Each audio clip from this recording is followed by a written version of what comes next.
से आज हमें कृतार्थ करने का कृपा करें। डॉक्टर दुर्गेश पंत, श्री मान साहब, विश्वविद्यालय के कुलसचिव श्री अस्थाना जी एवं सभागार में उपस्थित इस प्रदेश के 6 विश्वविद्यालयों के माननीय कुलपतिगण, शिक्षक पुरस्कार से नवाजे जाने वाले शिक्षकगण और छात्र छात्राओं और प्रेस और मीडिया के साथियों, आप सबको मेरा अभिनंदन और इस उत्तराखंड प्रौद्योगिकी विश्वविद्यालय परिसर में आप सबका हार्दिक स्वागत।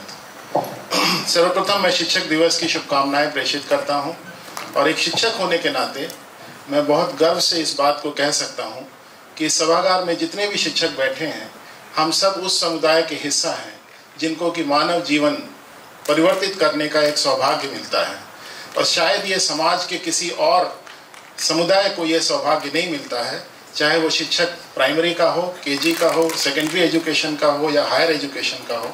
ये सौभाग्य सिर्फ और सिर्फ शिक्षकों को मिलता है। हमारे सबके ऊपर ये बड़ी महती जिम्मेदारी है। मैं कुछ बातें आज के इस परिवेश में आपसे शेयर करूंगा बहुत जल्दी ही। पहली बात तो ये है कि जिस प्रकार से तकनीकी का प्रवेश शिक्षा तंत्र में हो रहा है, यह सभी शिक्षकों के लिए एक चिंता का विषय इस आशय से होना चाहिए कि कहीं ये तकनीकी इस पूरी जो औपचारिक शिक्षा तंत्र है उसका विकल्प बन करके तो नहीं उभर रही। क्योंकि यदि ये शिक्षा जो डिजिटलाइजेशन है, जो हमारा आईटी का इंटीग्रेशन है, ये अगर हायर एजुकेशन सिस्टम को कंप्लीटली सब्स्टिट्यूट करेगा तो उसके जो कॉन्सिक्वेंसेस हैं उस सब के बारे में हम सब शिक्षकों को गंभीरता से विचार करना चाहिए। क्योंकि इस देश की यानी कि हमारे भारत की जो स्कूल एजुकेशन है, जो सेकेंडरी एजुकेशन है, वो काफ़ी हद तक इसी उच्च शिक्षा पर आधारित हो गई है। आप यदि आज के बच्चे को देखें तो वो 10वीं के बाद से ही सिर्फ फिजिक्स, केमिस्ट्री और मैथ्स पढ़ना चाहता है क्योंकि उसको जेईई में एडमिशन लेना होता है। जबकि हमारी जो स्कूल की शिक्षा है उसका उद्देश्य सिर्फ इतना नहीं है कि वो सिर्फ जेईई के लिए बच्चे को तैयार करे। एक मानव के सर्वांगीण विकास में जो शिक्षा की भूमिका है, उस भूमिका में ये जो औपचारिक शिक्षा तंत्र है उसकी एक अहम भूमिका है। और भारत जैसे देश में जहाँ पर कि गुरुकुलों के माध्यम से शिक्षा दी जाती थी, जहाँ छात्र और शिक्षक सानिध्य में रहते थे और रह करके शिक्षा ग्रहण करते थे, उस परिवेश में हम इस प्रकार के रिमोट एजुकेशन के मॉडल जो हमारे सिस्टम में पेनिट्रेट कर रहा है बहुत तेजी से, वो इस बात पे हम सबको गंभीरता से चिंतन करना चाहिए कि कहीं ये हमारे औपचारिक शिक्षण तंत्र को समाप्त ना कर दे।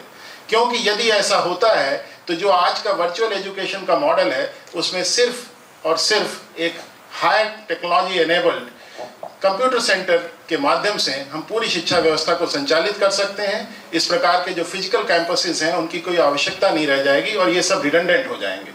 ये जो इंटीग्रेशन ऑफ टेक्नोलॉजी है ये सप्लीमेंट करने के लिए होना चाहिए और हम सब के ये जिम्मेदारी है कि हम छात्र छात्राओं को कक्षाओं में जो गुणवत्तापरक शिक्षण प्रशिक्षण का कार्यक्रम चलाने के लिए अपना पूरा प्रयास करें और ये संकल्पित हों कि हम छात्र छात्राओं को कक्षाओं में वापस लाएंगे। आज की तारीख में मैंने बहुत सारे शिक्षण संस्थाएं जो इस विश्वविद्यालय से संबद्ध हैं वहां पर भ्रमण किया और देश के अन्य शिक्षण संस्थाओं में भी देखा है कि छात्रों की कक्षाओं में आने की रुचि कम होती जा रही। उसका सबसे प्रमुख कारण है कि उनके पास डिजिटल कंटेंट इतनी सहजता से उपलब्ध है, उनको एक गलतफहमी हो जाती है कि यदि हम इस कंटेंट का यूज़ कर लेंगे तो हम सारे जो भी हमारा नॉलेज, जो हमारी कॉम्पिटेंसी रिक्वायरमेंट है उस सबको हम पूरा कर सकते हैं। लेकिन वास्तव में ऐसा होता नहीं है और उसी की परिणति है कि हमारे जो बच्चे हैं उनकी एम्प्लॉयबिलिटी दिन प्रतिदिन कम होती जा रही है। और हम सब शिक्षकों की ये जिम्मेदारी है कि टेक्नोलॉजी को एक सप्लीमेंट्री टूल के रूप में ही इस्तेमाल करें, इसको किसी भी प्रकार से सब्स्टिट्यूट ना बनने दें। ये मेरा व्यक्तिगत मत हो सकता है, इस पर वाद विवाद हो सकता है, लेकिन कालांतर में इसके जो कॉन्सिक्वेंसेस हैं उस सब पर सभी शिक्षकों को चिंतित होना चाहिए।